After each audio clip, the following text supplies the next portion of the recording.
Glória a Deus. Vamos orar então? Amém? Pai, muito obrigado por mais essa oportunidade de estarmos juntos aqui e que o Senhor possa usar essa palavra para ministrar as nossas vidas e nos ajudar, ó Deus, porque Cristo de fato venceu, vive e voltará. E nós estamos aguardando a sua volta. E com base nessa volta, nós queremos conversar um pouquinho aqui hoje e pedimos que o teu Espírito possa nos ajudar em nome de Jesus. Amém. Bom, tirar o relógio daqui, então, isso significa que... tem relógio, tá? Ah, está aqui, né? Eu podia não ter visto ele, né? Mas eu vou tentar ser objetivo com vocês. Eu quero falar um pouquinho sobre a tempestade como elemento de preparação para a volta de Cristo. O tema é esse, a tempestade como elemento de preparação para a volta de Cristo. Nós estamos visitando nosso filho e nossa nora, e mais 2 netinhos, coisa mais linda do mundo, parece um avô, é impressionante. Esse final de semana, na cidade de Tiros, perto de São Gotardo, ali nessa região, para o lado de Rio Paranaíba, por ali. E na volta, nós estávamos voltando na segunda-feira, era mais ou menos às 5 horas da tarde, e fechou o tempo, mas entramos no meio de uma tempestade. Poucas vezes, acho que é a segunda vez que eu passo no meio de uma tempestade tão forte como essa. Aqui em Araguari já choveu? Ainda não? Pois é, entre para cá de Patrocínio, mas deu uma tempestade, foi um negócio assim que a gente mal viu o carro da frente, e raios, trovões, e chuva, e vento, e granizo caindo. Pensei, se essas pedras aumentarem, vai quebrar esse para-brisa. Uma tempestade. Alguém aqui gosta de tempestade? Ninguém. Tem nenhum masoquista aqui não, né? Fala, nossa, que passei numa tempestade. Né? E na tempestade acontece uma coisa muito interessante, a gente fica com medo, né? Você fala, rapaz, isso aqui pode dar um BO muito sério. Batida e tanta coisa, né? Então, muitas coisas ruins podem acontecer na tempestade natural. E como normalmente a gente não gosta de tempestade. Então eu quero falar um pouquinho sobre a tempestade com vocês. Olha, a palavra de Deus nos assegura que Jesus voltará para buscar a sua igreja e para reinar durante 1000 anos. E vai reinar lá de Jerusalém, vai chegar lá em Jerusalém, no Monte das Oliveiras. Né? E como o Carlinhos leu aqui hoje, se Deus permitir, se nós estivermos vivos ainda, nós vamos lá representar o Brasil, nós vamos estar nessa festa. Eu já estive em Israel uma vez, foi maravilhoso, gostaria de ir novamente, mas vamos depender da graça de Deus. Então, Jesus vai voltar. E a grande questão está baseada nesse texto aqui em Mateus 24, 44, que diz assim, assim também, eu não sei se vai dar para projetar aí, assim também vocês precisam estar preparados, porque o Filho do Homem virá numa hora em que vocês menos esperam. O tema da festa é Ele venceu, vive e voltará. Eu quero falar um pouquinho, então, sobre alguns aspectos que envolvem a volta dele, e como eu posso me preparar, e como a tempestade é um elemento importante nessa preparação. Olha, eu já passei por muitos desertos, mas eu acho que eu nunca tinha passado por uma tempestade. E eu passei por uma tempestade. Eu fiquei 7 dias no hospital, como eu disse, sem comer, sem beber, sem vontade de fazer nada, sem vontade de acessar celular. A única coisa que eu fazia era pedir a Robin para trazer, um dia trazer água de coco, outro dia água com gás, outro dia Gatorade, para ver se eu conseguia beber água, porque eu não tinha vontade de beber água, não tinha vontade de comer, não tinha vontade de fazer nada. E fiquei 7 dias isolado de tudo e de todos. Os médicos, enfermeiros entravam lá no quarto, parecia um astronauta, e eu parecia assim, o cara mais doente do mundo, e eles, né? Mas cuidaram muito bem de mim ali no Santa Clara, e eu fui muito bem tratado ali. Mas foi uma tempestade, foi um momento muito difícil, e não foi um deserto, foi uma tempestade que eu passei. E eu ainda estou sentindo um pouco molhado da tempestade, as pedras, os granizos, né? Ainda estou com algumas sequelas, como de vez em quando me dá uma congestão, assim, como se fosse um negócio diferente na cabeça aí, mas eu estou resistindo, estou orando, né? Já o pulmão já está 100%, já está, graças a Deus, foi liberado pela médica. Mas alguns dizem que esses sintomas podem demorar até 6 meses para desaparecer. Em nome de Jesus vai acabar antes. Certo? Eu estive com um sobrinho esses dias, ele falou: tio, eu tive o Covid há uns 4 meses atrás, até hoje eu sinto uma pontada, de vez em quando uma pontada no peito. Então o negócio não é brincadeira, né? A gente precisa cuidar, né? Claro que tem muitos números aí que são às vezes falsificados, são adulterados, mas vamos cuidar. Então eu passei por uma tempestade, e essa tempestade, ela está me ajudando a entender que eu preciso estar pronto para a volta de Jesus, porque eu podia ter partido. E se você e eu partirmos hoje, será que nós estamos prontos? Eu não gostaria de partir, porque eu acho que eu ainda não estou pronto, eu ainda não fiz ainda tudo que eu poderia fazer, eu ainda preciso corrigir algumas coisas na minha vida, então eu quero estar pronto. E a Bíblia diz aqui, então vocês precisam estar preparados. Deu para projetar aí? Olha lá. Vocês também, diga assim, eu também preciso estar preparado. Por quê? Porque ele virá numa hora que a gente menos espera. E se ele vier essa noite, e você e eu não estivermos prontos, como é que vai ficar? Será que nós vamos ficar envergonhados diante dele? Será que alguém pode não ser salvo? Por não ter realmente crido em Jesus? Eu vou mostrar algo aqui interessante para vocês. Os apóstolos, apesar de terem andado tanto tempo com Jesus, alguns deles não tinham ainda realmente crido que ele era o Filho de Deus. E às vezes nós estamos andando com Jesus, mas às vezes a gente ainda não está realmente crendo. Crendo que existe uma eternidade, existe uma prestação de contas, existe e vai vir, existirá a volta de Jesus Cristo. Então nós precisamos estar preparados para essa volta. Basicamente, Deus usa 2 situações para nos preparar para a sua segunda vinda: o deserto e a tempestade, né? Os desertos e as tempestades. Eu imagino que você já tenha passado por alguns desertos, já tenha passado por algumas tempestades. É interessante que antes do povo de Deus entrar na terra de Canaã, eles passaram pelo deserto. E passaram 2 vezes. Uma vez eles foram até lá na terra, visualizaram a terra, mas por causa da incredulidade eles não entraram. Então tiveram que voltar para o deserto, passar de novo pelo deserto. Essa segunda vez foi mais difícil, porque demorou 40 anos. E os discípulos passaram também por 2 tempestades, pelo menos 2 tempestades. Se você procurar na Bíblia, você vai encontrar 2 vezes que eles atravessaram ali o mar da Galileia. Nós tivemos o prazer de atravessar esse mar também. Graças a Deus não tinha tempestade no dia, mas eles passaram por 2 tempestades, os discípulos. Então, antes de você entrar na eternidade, você vai passar por desertos e tempestades.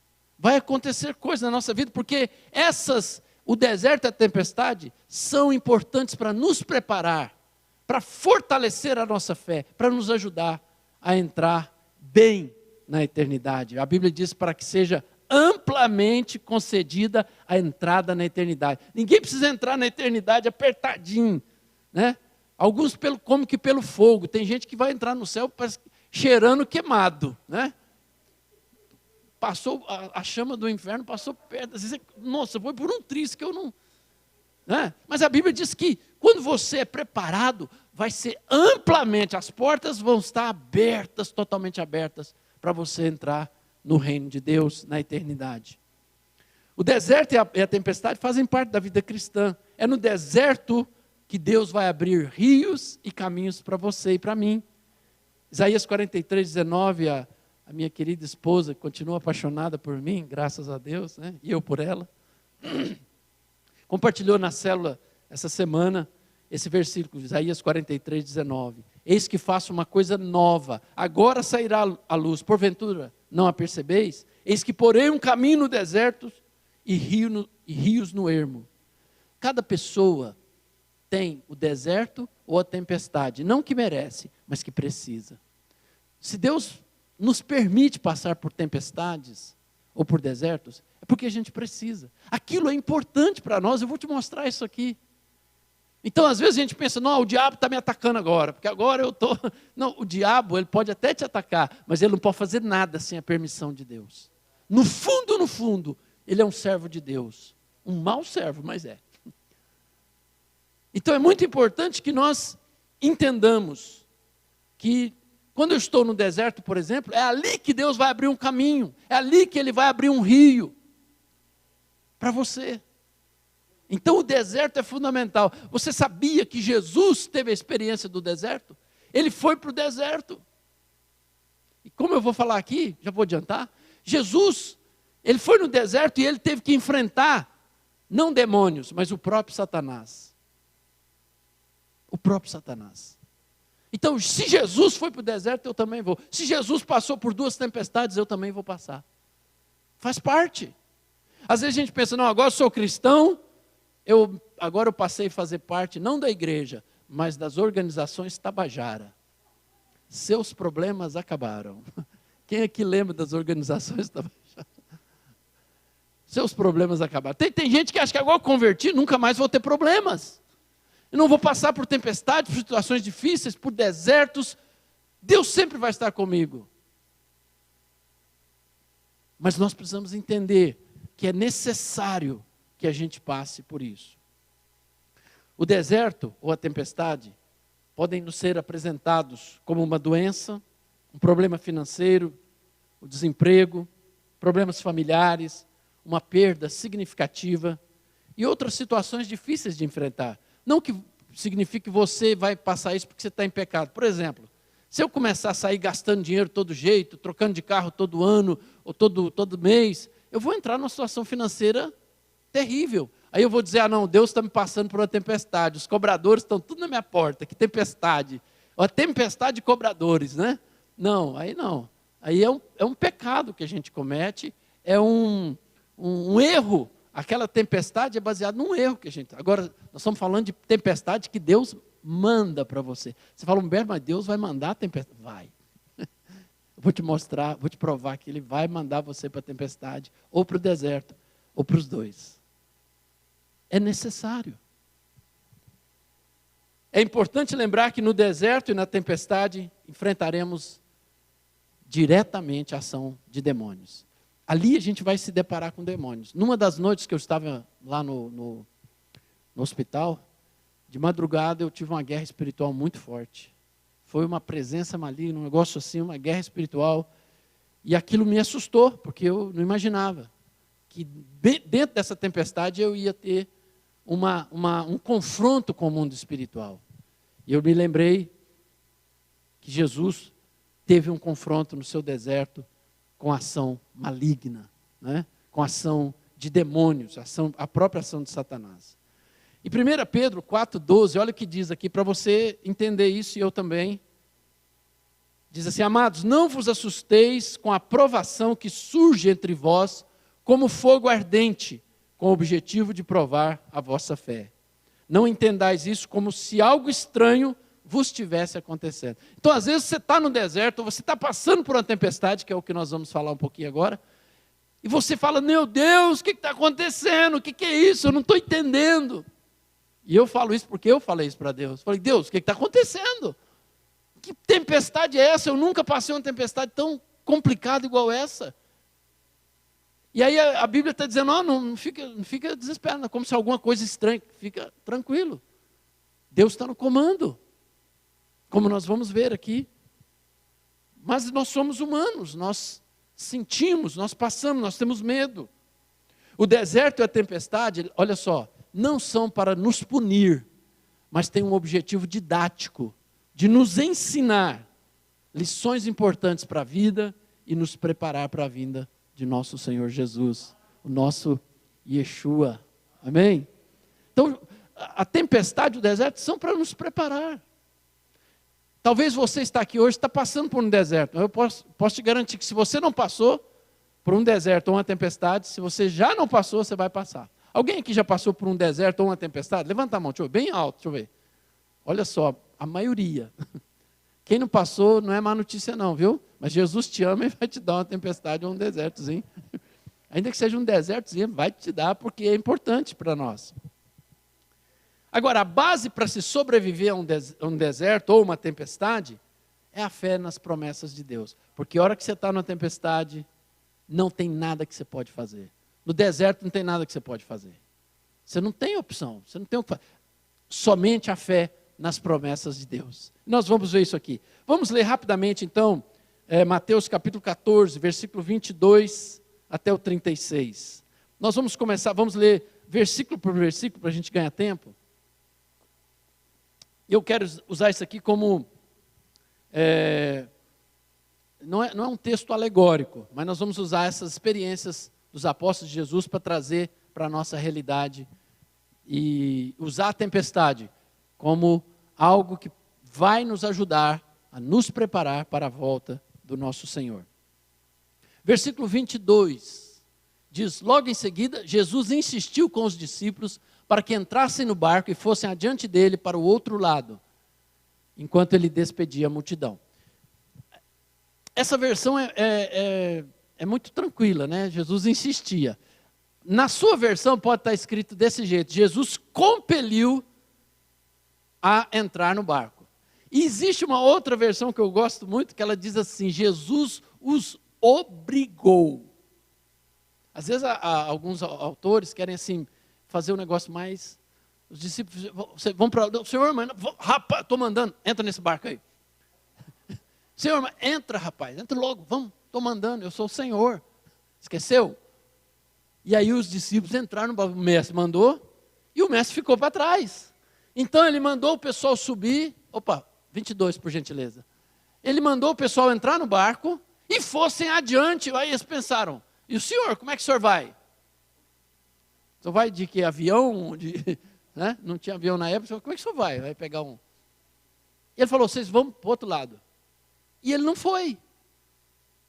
A tempestade, uma das características da tempestade é que às vezes Deus vai mandar você sozinho. Você vai falar: mas Senhor, o senhor não vai comigo? Ele fala: agora não.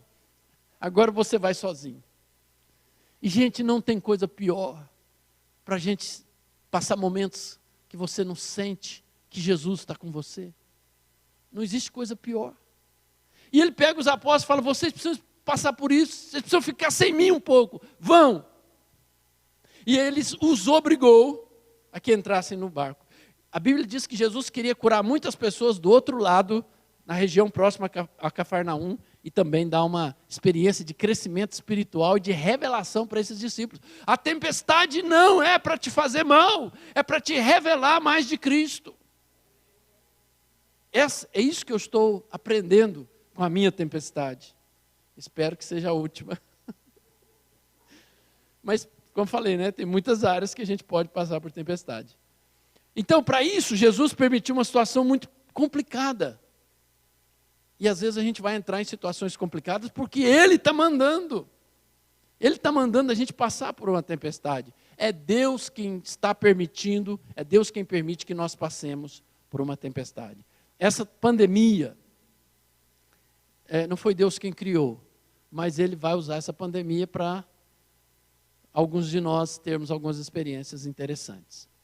Dentro do versículo 22, ele diz para eles irem adiante dele para o outro lado. Normalmente Jesus ia à frente dos discípulos. Geralmente o líder vai sempre à frente. Jesus é o melhor modelo de líder que nós temos. Mas aqui ele fala: agora vocês vão e eu vou ficar. E aí, como eu disse, existem situações que por alguns momentos ele vai te deixar sozinho para fazer a travessia, para passar essa tempestade. Agora, no versículo 23, pode projetar para nós, por favor, diz que, tendo despedido a multidão, subiu sozinho ao monte para orar. Ao anoitecer, estava ali sozinho. Olha só, ele despediu a multidão, o pessoal já estava indo embora. Ao invés dele já ir com eles, nadando, sei lá como, né? Andando, que ele tinha prática, de vez em quando ele andava em cima do mar, né? Vocês vão ver aqui. E ele, ao invés, ele foi, estava entardecendo, ele foi orar. Os discípulos, o mestre, né? E diz que ele subiu a um monte e foi orar. Eu não sei a distância que esse monte estava ali do mar, mas ele foi subir num monte e foi orar. Os discípulos já estavam preocupados. O mestre está demorando e Jesus ainda vai orar ainda. E eles ali naquela situação. Às vezes, como eu disse, ele vai nos deixar sozinhos um tempo. Agora, Jesus sabia que a coisa mais importante era o TSD, era o tempo a sós com Deus. Jesus tinha muita responsabilidade, ele tinha muita gente para curar do outro lado, mas ele sabia que a coisa mais importante era o tempo a sós com Deus. Eu tenho que abrir com vocês isso. Uma das coisas que Deus mostrou para mim, depois nessa tempestade que eu passei, você está correndo muito, você está fazendo muitas coisas para mim, mas você está tendo pouco tempo comigo. E eu sempre tinha uma desculpa, nossa, hoje eu tive pouco tempo para orar, para ler, porque eu tenho tanta gente para atender, tantas pessoas, marquei outro, em cima de viagens e tanta coisa. E Deus está falando comigo. Eu sou a sua prioridade, não os seus discípulos. E eu estava invertendo as coisas. A tempestade vai nos ajudar a nos realocarmos, a nos readaptarmos, a nos reajustarmos à vontade perfeita de Deus. Não é porque a gente é pastor que a gente sabe tudo, que a gente acerta tudo. Não, pelo contrário. A gente falha muito. Mas aí no versículo 24, diz o versículo 24 que o barco já estava no meio do mar. O barco já estava a considerável distância da terra, a minha versão diz no meio do mar. Fustigado pelas ondas, porque o vento soprava contra ele. Então, agora os discípulos, eles entram na tempestade numa situação de desespero, de total desconforto. Gente, eu já estive numa situação, dessas represas aqui perto de Uberlândia, nós dentro de um barco, e começou a ventar. Gente, dá um medo na gente, eu não sei se você já teve essa experiência. Dá um medo, que você está lá assim, começa a ventar, uma coisa simples, é um lago. E não tinha ondas fortes, e você fala, puxa, esse negócio aqui vai ficar perigoso. E aí os apóstolos lá, nesse barco, os discípulos, estavam nessa situação, e ali, totalmente desconfortáveis, com as ondas batendo no mar. Olha, Jesus tirou eles da zona de conforto, e levou eles para um lugar onde eles estavam completamente impotentes. Essa é uma das características do deserto e da tempestade. Você fica impotente. As ondas estão batendo e você não pode fazer nada. Não tem o que fazer. A única coisa que você pode confiar nas promessas de Deus. A única coisa que você pode fazer é ter fé que Deus vai te ajudar nessa situação. Muitas vezes nós mesmos temos sido açoitados por ondas e por ventos não favoráveis. Mas vamos seguir em frente aqui, vamos ver o que vai acontecer. Versículo 25.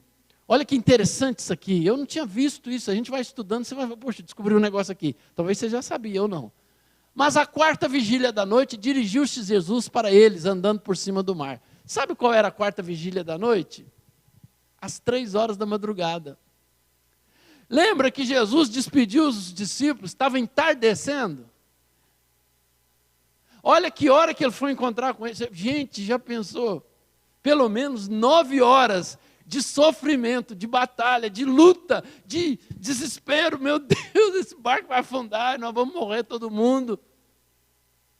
9 horas, Jesus esperou 9 horas para ir atrás dos discípulos. Às vezes você está passando por uma tempestade, parece que Jesus está demorando a te socorrer. Você fala, meu Deus, o senhor não vai fazer algo não? Eu não aguento mais. Essas ondas, esse vento. Está tão difícil, Senhor, passar por essa tempestade. Mas Jesus vai chegar lá, ele tem a hora dele. Pode até parecer que ele está demorando, mas ele no tempo certo, ele irá ao seu encontro para te socorrer. Olha o que diz Lucas 18, 7 e 8. Olha comigo, acompanha comigo. Lucas 18, versículo 7 e 8. E Deus não fará justiça aos seus escolhidos que clamam a Ele de dia e de noite, ainda que tardio para com eles. Outra versão fala assim, ainda que pareça demorado em atendê-los. Digo-vos que depressa lhes fará justiça. Quando, porém, vier o Filho do Homem, porventura achará fé na terra. Olha que coisa interessante. Ele está demorando, porque Ele está trabalhando a nossa fé. Porque Ele está preocupado se Ele vai encontrar fé na terra. Quando Ele voltar, olha lá, quando vier o Filho do Homem, nós estamos falando sobre Ele voltar. Será que Ele vai encontrar fé no Humberto? Será que Ele vai encontrar fé em você? E aí ele está dizendo, olha, não se preocupe, porque parece que ele está demorando, mas ele não está demorando, ele não é tardio, ele tem o tempo certo, ele tem o right timing. Ele tem o tempo certinho para te encontrar. Ele tem o tempo, ele falou, eles vão precisar passar lá pelo menos umas 9, 10 horas de tempestade. Faz parte do tratamento e do treinamento. E é um tratamento precoce. Preparando para a vinda de Jesus. Então ele está querendo que a gente não se assuste com a tempestade. Mas eu sei que não é fácil. Mas eu quero te informar que ele não demora, ele age no tempo certo. Porque ele ama você. Ele é seu Pai, ele é seu Salvador, seu Senhor. Ele vai te atender. Fique tranquilo. Pode parecer que está demorando, mas ele vai chegar na hora certa. Versículo 25 diz que aí Jesus, a quarta vigília da noite, dirigiu Jesus para eles, andando por cima do mar. Gente, isso aqui vai contra toda a lei, toda a lei humana, né? Toda a lei da gravidade, porque como é que um homem anda por cima das águas? Tenta, faz o teste, mas faz num lugar raso, viu? Especialmente se você não sabe nadar. Jesus, ele vai andando. Olha, eu não sei hoje como é que é, mas se eu me recordo da época, o mar da Galileia tinha 22 quilômetros de extensão e 14 de largura. Essa é a informação que eu recebi. Mas ele já diminuiu, então é possivelmente que na época de Jesus ele tinha até mais.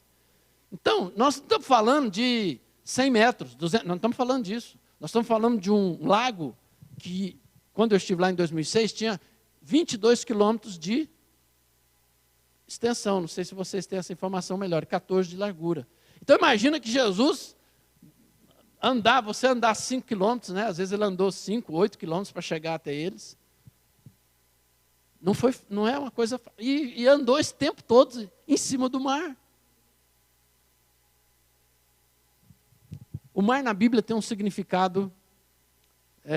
tem um significado de povos. Você vai ver lá em Apocalipse, fala que a besta, a mulher que estava sobre o mar significa os povos, as nações.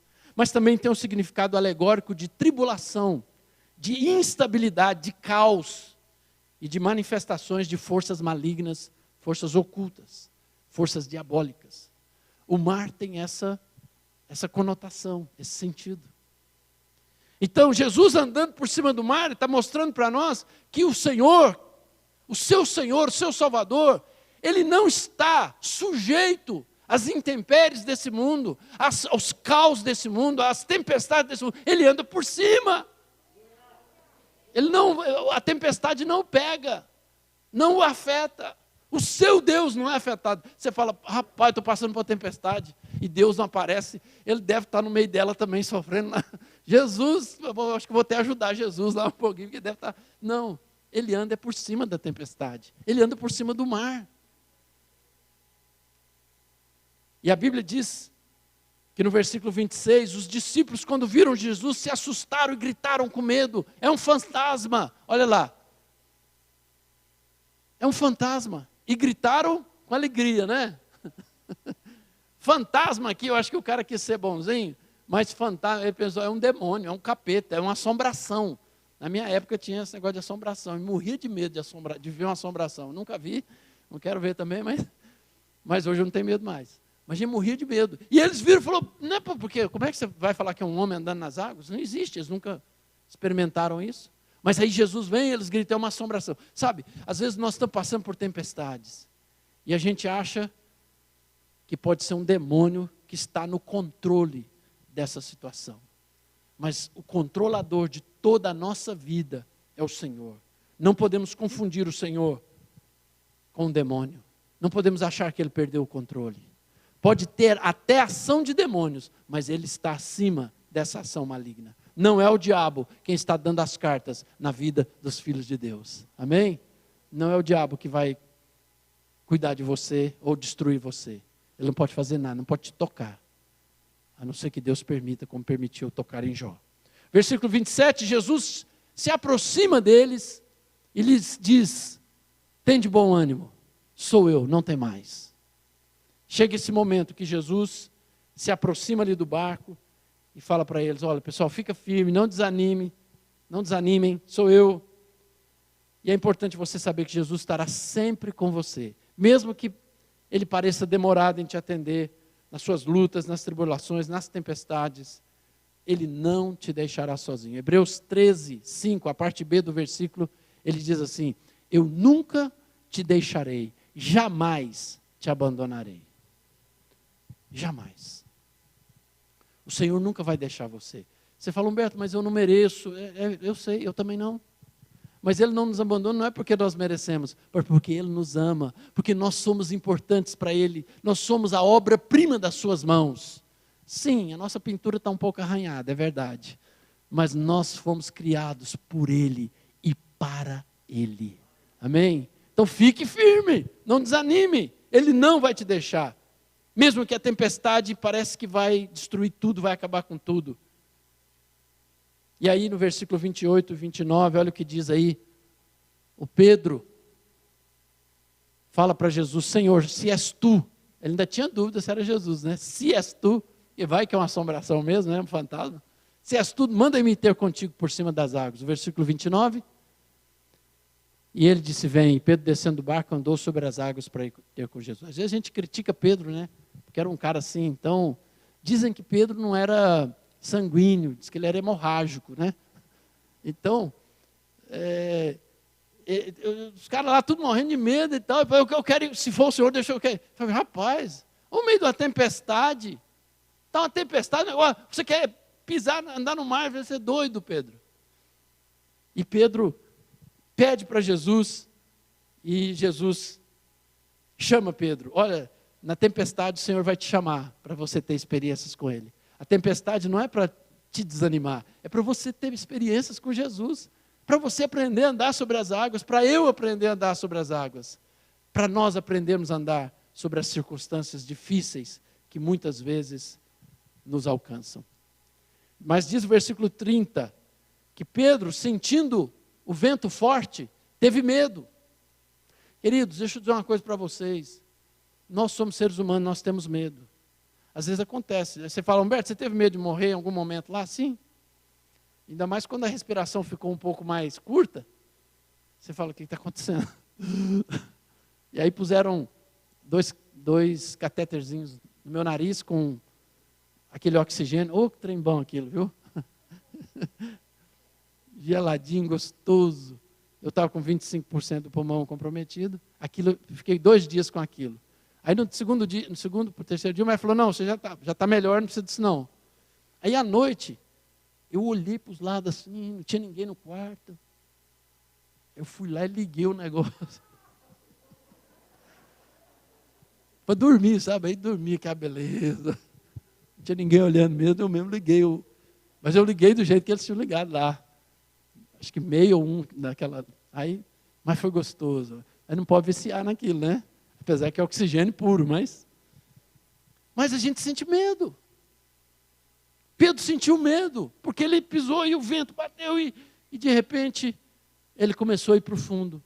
Toda vez que nós permitimos o medo tomar conta, medo pode ser um evento, mas não pode ser uma prática, não pode ser uma coisa que tem gente que está sempre com medo. O dia inteiro: ai meu Deus, se meu filho morrer, se meu... Não, a gente tem que confiar que o Senhor vai cuidar de nós, vai cuidar da família, vai cuidar da igreja, vai cuidar das nossas finanças. Nós precisamos confiar e profetizar isso e declarar: Deus está cuidando de minha vida.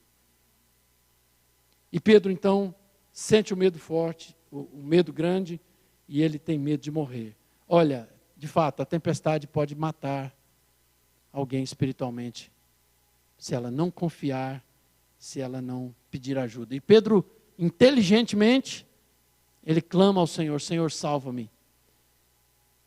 Na hora que você estiver na tempestade, não precisa hesitar, pode pedir ao Senhor: Senhor, me salva, me socorre. Me socorre, porque na tempestade você vai precisar fazer essa oração. Às vezes a tempestade é tão grande que a gente se sente tão impotente, que você diz: Senhor, me salva, eu vou morrer. Se você não me salvar, eu não vou dar conta. E foi isso que Pedro fez. Socorre-me. Não tenha medo de pedir socorro ao Senhor. E se preciso for, peça socorro aos irmãos, porque Deus pode usar pessoas para te ajudar na hora da tempestade. Vamos indo para o final, versículo 31, diz que Jesus estende as mãos para Pedro e diz: homem de pequena fé, por que duvidaste? E ali Jesus socorre, Ele não vai nos abandonar. Se você pedir, Jesus vai estender a mão para você, mas Ele quer que você peça, Ele quer que você peça: Senhor, me socorre, me ajude. Jamais Ele vai permitir que você afunde, se você clamar a Ele. E se você sente que está afundando, peça ao Senhor para estender a mão para você. Ele não vai negar isso. Você só tem que pedir. É simples. E Pedro pediu e recebeu e foi salvo daquela situação. E aí Jesus diz: por que você duvidou, Pedro? Queridos, a fé é fundamental nesse momento. E Jesus sabia que a fé desses discípulos era uma fé ainda imperfeita. Assim como, às vezes, a nossa fé também é imperfeita. Então a tempestade, ela tem o objetivo de nos dar uma experiência com Deus, para que a nossa fé seja alicerçada na palavra, na vontade perfeita de Deus. No livro de 1 João, na carta de 1 João, capítulo 5, versículo 4 e 5, diz assim: porque todo que é nascido de Deus vence o mundo, e essa é a vitória que vence o mundo, essa é a vitória que vence os desertos e as tempestades, a nossa fé. Então não tem nada que você pode fazer numa tempestade se não crer. Não tem o que fazer, gente. Você fala: vou remar, não adianta. Não adianta remar. O vento é muito forte, as ondas são muito fortes. A única coisa que você pode fazer é crer. E esta é a vitória que vence o mundo, a nossa fé. Quem é que vence o mundo, senão aquele que crê que Jesus é o Filho de Deus?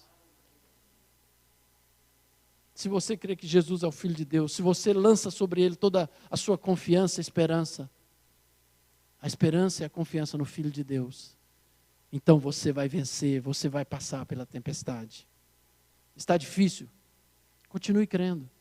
Mas Humberto, está demorando. Não está demorando, é o tempo certo. Continue crendo, apenas crendo que Ele vai cuidar, que Ele está cuidando, que Ele está no controle da sua vida. Versículo 32 diz: quando subiram ao barco, versículo 32, quando subiram para o barco, acalmou o vento. Então, gente, vai chegar o momento que a tempestade vai passar. Jesus vai acalmar o vento. Jesus vai acalmar, as ondas vão parar. O inimigo pode levantar contra você muitas ondas, muitos ventos contrários, muitas situações difíceis. Você está na sua casa, está nos ouvindo aqui, você pode estar passando por situações terríveis, mas fique tranquilo, continue crendo, porque a tempestade vai passar, amém? Eu não gosto de fazer isso muito não, mas vira para a pessoa que está do seu lado e fala para ela: querida, a tempestade vai passar, amém?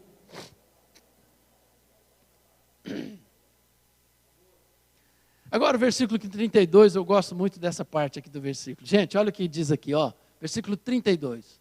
Quando subiram para o barco, acalmou o vento. Onde você tem que estar? Qual o lugar seguro? Tem gente que quando começa a tempestade, a primeira coisa que ele quer fazer é pular do barco. E o barco aqui tem um sentido alegórico da igreja. Lembra da arca de Noé? Todo mundo pereceu, só quem estava dentro da arca. Você tem que ficar dentro da arca, você tem que ficar dentro do barco. E esse barco, alegoricamente, é a igreja. Tem gente que quando começa a passar por uma tempestade, seja ela doença, finanças e tal, ela abandona o barco, fala: Deus esqueceu de mim, a igreja nem vem me visitar, o povo me abandonou, e ele pula do barco. E o que acontece quem pula do barco? Morre espiritualmente. Jesus pega Pedro e entra com ele no barco. Jesus está falando: Pedro, o seu lugar é aqui dentro do barco. O seu lugar é na igreja. O seu lugar é junto com os outros discípulos. O seu lugar é com os apóstolos. Você pode até andar um pouquinho sobre o mar, mas volta para o seu lugar de segurança. Tem gente que é o primeiro sinal de dificuldade. Eu pensei que depois que eu viesse para Jesus, eu ia ganhar muito dinheiro, eu ia conseguir tudo que eu quero, e parece que está complicando. É assim, mas faz parte da preparação. Deus tem algo muito maior para você. Gente, a eternidade, o que Deus tem preparado para nós, diz a Bíblia, nem olhos viram, nem ouvidos ouviram, nem jamais subiu ao coração do homem. A imaginação, não dá para imaginar o que Deus tem preparado para aqueles que o amam. E você está achando que essa terra aqui é boa? Rapaz, o que Deus tem preparado para nós não se compara. Nós precisamos sonhar com a volta dele. As meninas estavam aqui, perdão chamar vocês de meninas, mas as meninas estavam aqui e dizendo, Maranata, Maranata. E eu estava ali orando, falando, Deus, eu tenho que clamar. E comecei a clamar, Maranata. A gente precisa querer que Jesus volte, porque quando ele voltar vai ser muito, muito infinitamente melhor do que o que nós estamos vivendo hoje. Mas tem gente que está gostando demais desse mundo. A vida aqui está maravilha. E a hora que está maravilha, ele fala, então agora você está precisando de uma tempestade. Vou mandar um deserto ou uma tempestade para você, porque você está amando esse mundo, né? A Bíblia diz, não ameis o mundo, nem as coisas que há no mundo. Se alguém ama o mundo, o amor do Pai não está nele. Você tem que amar a sua casa celestial, a eternidade com Deus. E eu também. E quantas vezes a gente se apega a esse mundo, né? As coisas materiais. E quando você está passando por uma tempestade, parece que nada mais importa. Só a presença de Deus. A única coisa que você quer é a presença de Deus. Hoje de manhã eu fiz essa oração. Falei, Senhor, tem muita coisa importante na minha vida, mas o que eu mais quero, o que eu mais preciso, é da sua presença.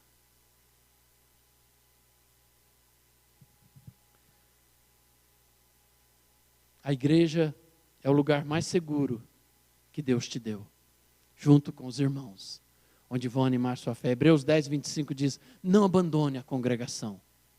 Não abandone, não deixe de se reunir, diz outra versão, como é costume de alguns. Agora, com essa pandemia, eu vou ser crente virtual. Eu já estou bom, já está acabando, mas agora eu gostei desse negócio de assistir no sofá da minha casa ali, aquele telão, não tem ninguém perturbando, não tem irmão conversando aqui do lado, não, tranquilo, né? Não. Isso foi só o momento. É hora de nós voltarmos para a comunhão, é hora de voltar para o barco, é hora de voltar para reuniões presenciais. A Bíblia diz que uma das coisas que caracteriza a igreja, essa pandemia veio para tentar roubar isso de nós, é a comunhão, é o partir do pão, é estar juntos. Isto é a igreja, isto é a família de Deus. Você não pode abrir mão disso. Por isso eu acredito que em breve vai ter mais cadeiras aqui para todo mundo poder vir. Amém? Mas com toda a segurança, ok? E aí o primeiro resultado da tempestade, versículo 33, olha só que interessante, versículo 33, primeiro resultado da tempestade. Então aproximaram-se os que estavam no barco e o fizeram o quê? Adoraram-no. Esse é o primeiro resultado da tempestade. Você falar, Pai, é outra história, é outra história. Você fala, Deus, agora eu reconheço que verdadeiramente és o Filho de Deus. Mas eles não sabiam, eles já tinham tido experiências diversas com Jesus, mas agora ele diz, verdadeiramente. Por que verdadeiramente? Porque parecia então que era falsamente, ou era, eles tinham dúvida, será que esse cara é o Filho de Deus mesmo? Mas depois dessa experiência, eles disseram, verdadeiramente és o Filho de Deus. E Tomé estava lá no meio, mas ainda não cria que ele era o Filho de Deus, porque quando Jesus ressuscita, ele não crê, e quando Jesus aparece lá aos apóstolos, ele fala, Senhor meu, Deus meu. Ali ele crê verdadeiramente em Jesus. Então, às vezes precisa de uma tempestade para nós realmente, verdadeiramente crermos que Jesus é o Filho de Deus, que o mundo espiritual é real, que a eternidade é real, que a volta de Jesus vai acontecer. E a tempestade traz essa revelação, nos ajuda a entender isso. E disse, versículo 34, tendo passado para o outro lado, chegaram a Genezaré, cidade próxima a Cafarnaum. Então, o primeiro objetivo foi alcançado, chegar do outro lado. Mas aí diz que quando os homens daquele lugar, versículo 35, reconheceram Jesus, mandaram por todas aquelas terras e trouxeram-lhe todos os que estavam enfermos. Olhem que interessante. Apesar, entre o propósito de Deus para nós e nós, existe uma caminhada, e muitas vezes um deserto ou uma tempestade, mas você vai chegar do outro lado. O objetivo de Jesus era alcançar as pessoas. O objetivo de Jesus não é levar você para o céu sozinho, não. Ele quer levar você, mas quer que você arraste um punhado de gente. Abra uma célula na sua casa. Abra uma célula na sua casa. Eu falei para vocês, nós começamos uma célula uns 6 anos atrás, e já multiplicamos essa célula várias vezes. Hoje na minha casa funciona 2 células, nós multiplicamos e temos outra célula numa outra casa. E as crianças não voltaram ainda por uma questão de segurança, mas eu não sei onde eu vou fazer mais célula, porque vão ser 3 células. 3 não, porque tem as juniores e as crianças, serão 4 células. Eu não sei como é que eu vou fazer, mas nós vamos dar um jeito. Mas a nossa casa tem que ser um lugar para alcançar pessoas. Jesus, o objetivo dele era alcançar as pessoas daquele lugar. E ali, toda aquela região, trouxeram todo mundo que estava enfermo, uma grande multidão. E as pessoas enfermas, versículo 36, diz que elas queriam apenas tocar nas vestes de Jesus. Elas não queriam nem tocar em Jesus, só nas vestes. Eu fico pensando, quando eu penso, por que nas vestes, né? Eu acho que eles ouviram a história da mulher que tocou na orla do manto de Jesus e foi curada. Eles falaram, gente, o homem é tão poderoso, não precisa nem encostar nele, basta pôr a mão na roupa dele, você vai ser curado. E foi isso que aconteceu. Eles criam que seriam curados ao tocar. O poder de Jesus é tão grande que você nem precisa tocar nele, basta você tocar nas vestes. Basta você entrar na presença dele e tocar nas vestes dele. E o resto vai acontecer. E a Bíblia diz aqui que todos que tocavam na veste dele, ou nas vestes dele, ficavam sãos, todos. Eu acredito que Deus não tem a bênção só para alguns. O irmão fulano, é para todos nós. Você é alvo da bênção de Deus. Deus quer te curar, Deus quer te abençoar, Deus quer te renovar, Deus quer te preparar para a vinda dele. Você não está excluído da lista de Jesus. E Ele quer tocar em mim e em você. Versículo 36, então, missão cumprida. O propósito de Satanás com a tempestade era matar Jesus e os apóstolos. Era isso mesmo. Várias vezes ele tentou matar Jesus. Mas, quando Jesus está no comando e ele sempre está, Satanás vai ficar frustrado. Ele vai intentar contra a sua vida, mas ele não vai conseguir. Satanás queria impedi-los de chegar do outro lado para pregar e curar as pessoas daquela região. Eu vou dizer uma coisa para você. Tudo que você faz na sua vida é importante. Mas não tem nada mais importante do que pregar o evangelho e curar as pessoas de suas feridas emocionais e de suas doenças físicas. E Deus vai fazer isso de uma forma ou de outra, se você e eu nos dispusermos. Amém? Fique de pé um instante, vamos finalizar orando. Na experiência de deserto ou de tempestade, o Senhor Jesus quer nos dar uma nova experiência com Ele. E quer também nos preparar para a sua vinda. Creia que a tempestade vai passar, amém? Ela pode vir, e quando ela vier, esteja preparado. Quando